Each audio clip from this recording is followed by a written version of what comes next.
जळगाव जामोदमध्ये तिरंगा रॅलीला भरघोस प्रतिसाद। रॅलीतून झाला देशभक्तीचा जागर।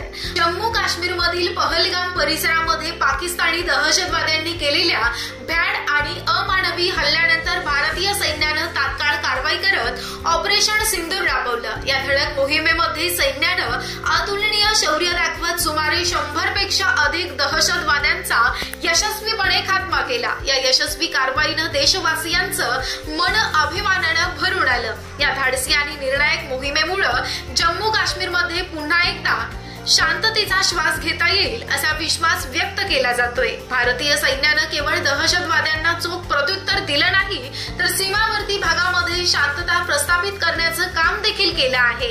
या पार्श्वभूमीवर जळगाव जामोद येथे आज दिनांक 19 मे भारतीय सैन्याच्या सन्मानार्थ भव्य तिरंगा रॅलीचं आयोजन करण्यात आलं होतं।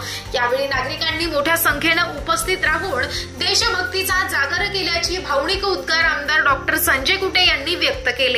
या रॅलीत राजूभाऊ कुटे, भाजपा जिल्हा अध्यक्ष सचिन देशमुख, बंडू पाटील, डॉक्टर किशोर केला, कैलास पाटील, संजय पांडव, निलेश दादा शर्मा, पंकज गड, परीक्षित ठाकरे, शाकीर खान, संजय भुजबळ, देविदास घोपे, बाबाजी टावरी, बाळू पाटील, राजू हिस्सल, मोहनसिंह राजपूत आदींसह शेकडो नागरिक सहभागी झाले होते।